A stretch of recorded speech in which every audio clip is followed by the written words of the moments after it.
Hello, everybody. So, on today's installment of These Things Are Built Like Absolute Shit, we have my refrigerator, which honestly, I really like this refrigerator. It's a Norcold 2118 something. And I'm generally pretty happy with it. I really like the fact that it is not, a COVID model that's only 12 volt or 120, or maybe even just 12 volt, that this runs off of propane, which is super important for boondocking. But I have an issue, which is that the fridge has basically walked off of the wall out of its enclosure.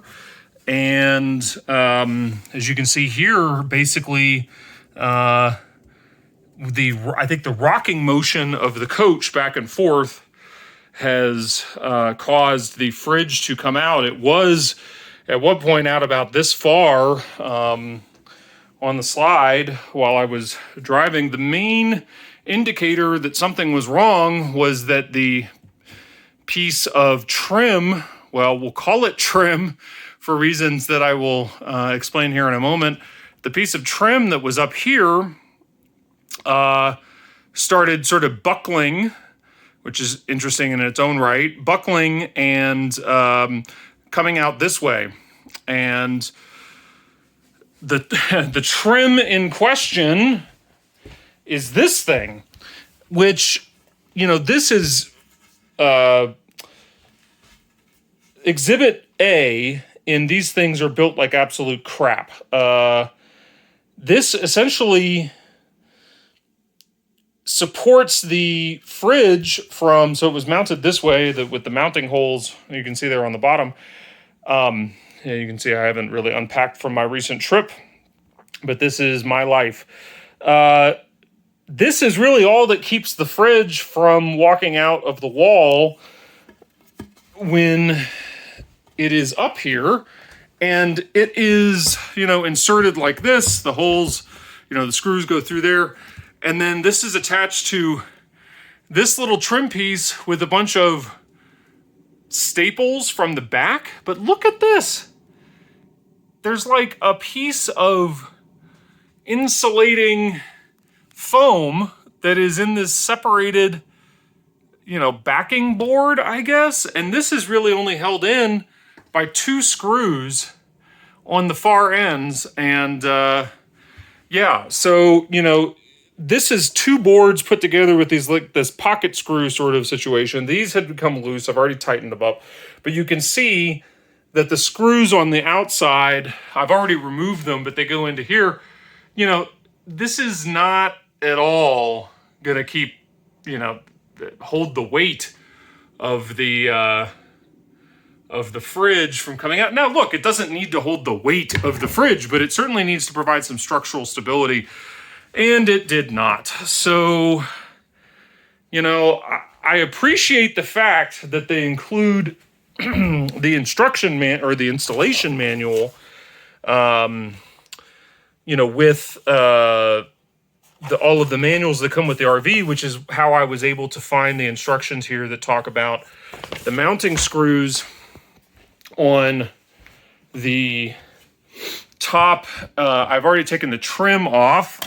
It just snaps in. It's just a metal piece or a plastic piece of trim. And also down here on the bottom. But as you can see, my fridge is not dirty, by the way. It's just that label is slowly coming out and I don't have any goo on. But as you can see here, even at the bottom, it is coming out from the wall. The same situation that happened above is happening down here below. So this is my project while I am here in New Mexico. I'll take you outside. Maybe this will be a one-shot video and I can really win the minimal effort award today. Look at this beautiful campsite. Just beautiful here. I have pulled the truck up. I knew this was going to be a project while I was here, so I pulled the truck up to the back access panels of the fridge. I'd never really taken a look up at the top. Thankfully, there is no, hornet's nest up there. And I'm using this as just a platform to be able to get up there because I don't have a sufficiently long ladder. But it turns out, I thought I was going to have to sort of access all of this from the back. It turns out most of the work that I'm going to have to do is probably from the front. But, without removing the fridge entirely to fix the bottom trim, which I don't think I'm going to do, and also I don't have any extra hands, I think I'm just going to have to push the fridge as far in as possible and reinforce as best I can that top part. Might even just leave it open as it is until I can get closer to a hardware store, but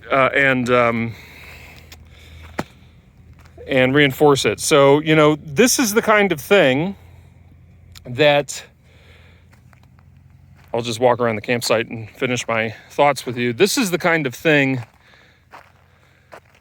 that I could call an RV tech about, but that would be totally insane because he's just going to do the same shit that I'm doing, and I'm plenty resourceful enough.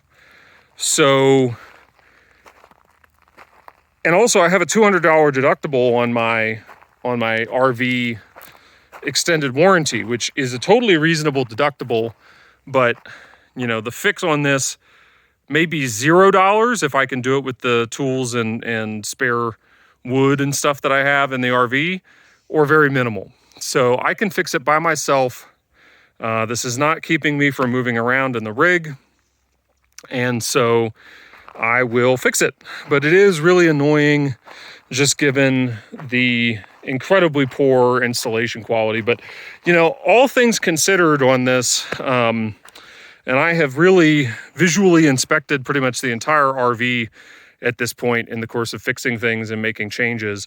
I am pretty lucky in the sense that I got a 2021 that was built before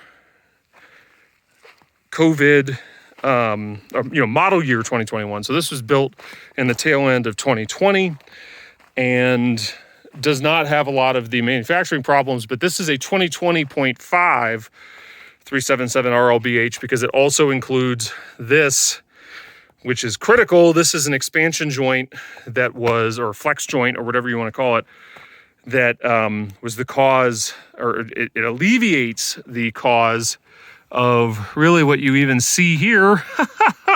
I say that, but here, look at this. It theoretically alleviates this crack, but there it is. There's the stress crack. So, wow, I guess I'll have to do something about that. Here I came over here thinking I was going to be all smart and tell you about how, that was really, great that I had this model year, but in theory, it's supposed to alleviate that. I think people have just drilled a tiny little hole to keep it from expanding, which is maybe what I'll do myself. Oh boy. All right. Well, I'm glad I walked over here and looked at it. Okay. Well, there you go. That's what's going on in my life. Another joyful day here in the RV.